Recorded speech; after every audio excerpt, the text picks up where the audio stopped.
Episode 1. Pengakuan cinta Saga Rahardian yang dilakukan Liv di stasiun TV telah merubah banyak hal. Mencatatkan sejarah sebagai Liv acara TV yang mendapatkan rating tertinggi untuk acara siang hari. Pembahasan tentang mereka tidak ada habisnya.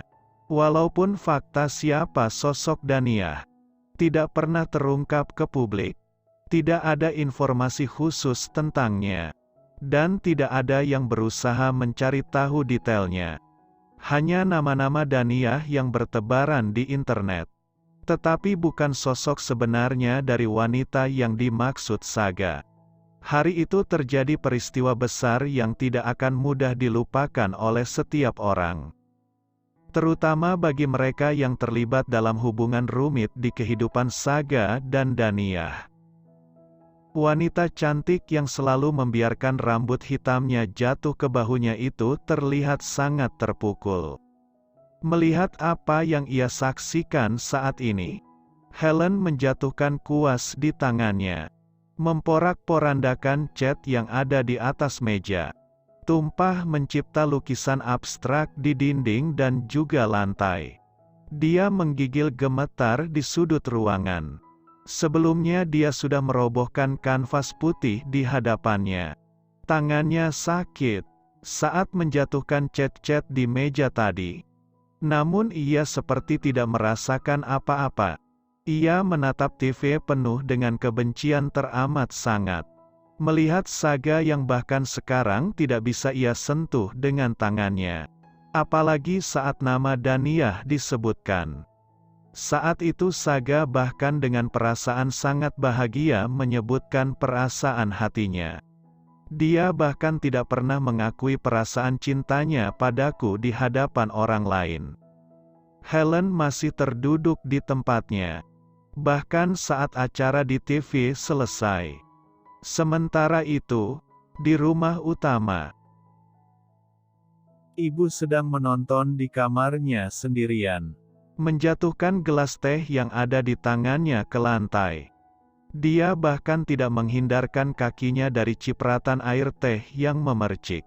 Sedikit panas tersisa di kulit kakinya. Tapi itu tidak seberapa dibanding perasaannya saat ini. Saga mengakui perasaannya pada Daniah di hadapan dunia. Tubuhnya masih membeku menatap layar TV. Pikirannya yang berlarian. Menemukan rencana apapun yang bisa ia pakai sebagai pegangan. Bahwa Daniah tetap tidak pantas menjadi ibu dari anak putranya. Pewaris keluarga Saga Rahardian kelak. Hingga ia mencoba menyusun rencana apapun yang bisa ia pakai untuk mencegah itu. Menunda atau kalau perlu mencegah kehamilan Daniah. Di sebuah kafe yang cukup ramai. Pemilik kafe sengaja mengeraskan volume TV. Tidak ada yang merasa terganggu. Mereka bahkan sedang menikmati dan menonton acara TV bersama. Ada yang bersorak girang di sudut meja. Seperti dia ikut terlibat. Sementara di ujung tempat duduk di dekat jendela, di mana mereka bisa melihat TV dengan jelas, Noah dan Tamara saling menggenggam tangan masing-masing. Mereka saling pandang. Akhirnya Saga mengakui perasaannya pada istrinya. Tama, walaupun aku agak kesal karena Helen sudah menipuku selama ini, tapi dia pasti sedang menangis sekarang. Tama menepuk tangan Noah. Ini bukan salahmu sayang. Hubungi dia nanti dan tanyakan kabarnya. Dia pasti sangat terluka sekarang. Jangan tinggalkan dia sebagai teman. Noah sangat berterima kasih memiliki wanita sebaik Tamara di sampingnya. Seseorang yang bisa memahami hubungan rumit antara dirinya, Helen dan Saga. Saga, semoga kamu bahagia dengan pilihan hidupmu yang sekarang, gumam Noah dalam hati. Kamu saja butuh waktu 1 tahun untuk melepaskan Helen kan? Suara lembut Tamara. Terima kasih sudah menemaniku. Lagi-lagi Tamara menepuk bahu Noah. Wanita ini seorang psikolog yang membantu Noah keluar dari lembah keterpurukan. Setahun lalu, mereka mulai melakukan konsultasi secara berkesinambungan. Butuh waktu yang sangat lama sampai Noah berhasil menuntaskan perasaannya dan membuka hatinya. Hingga akhirnya mereka sepakat saling menguatkan sebagai sepasang kekasih. Aku akan menemui Helen nanti. Mereka kembali menatap TV sambil berpegangan tangan. Keluarga Dania tidak luput berada di depan TV. Mereka menonton tanpa ada yang bicara. Orang tua Dania membisu duduk berdampingan. Tidak ada yang bicara sepatah kata pun. Mereka sedang membuat daftar kesalahan terburuk apa yang sudah pernah mereka lakukan. Risha menggigit bibirnya penuh rasa iri. Bagaimana Dania bisa begitu beruntung dalam hidupnya? Begitu yang ia pikirkan, andai dia yang menikah dengan Tuan Saga. Andai dia dulu yang harus berkorban. Mungkin hanya itu yang dilihatnya sekarang. Dia mengesampingkan atau memang tidak tahu bagaimana perjuangan Dania bertahan selama ini. Sekali lagi di rumah ini hanya Raksa yang benar-benar merasa sangat bahagia dengan apa yang mereka lihat di TV saat ini. Terima kasih Tuhan, sudah membuat Kak Nia bahagia.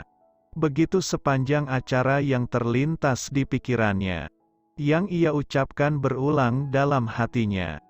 Sementara itu, jauh di tempat lain, seseorang yang tidak terlibat secara langsung, tapi pernah memiliki sejarah kelam dengan salah satu petinggi di Antarna Group.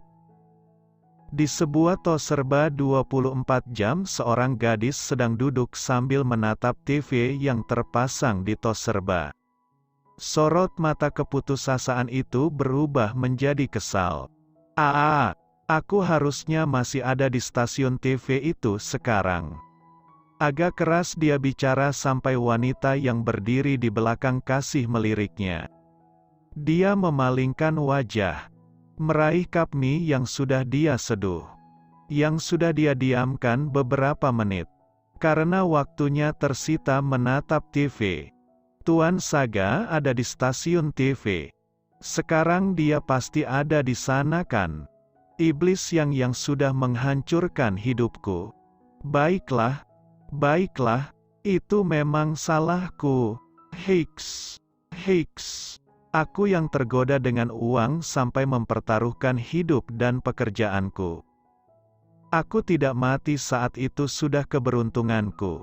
Dan aku mengakui karena kemurahan hatinya. Karena aku cuma serangga pengganggu yang akan mengotori sepatunya kalau dia menginjakku. Makanya dia melepaskan aku. Jahatnya dia dan bodohnya aku. Gadis itu hanya bisa mengutuki dirinya. Kesalahan beberapa tahun lalu yang menghancurkan hidupnya. Saat ini untuk bertahan hidup dia bekerja menjadi penulis online novel. Di banyak aplikasi penyedia jasa baca online. Selain itu juga bekerja part-time di sebuah erai makanan cepat saji.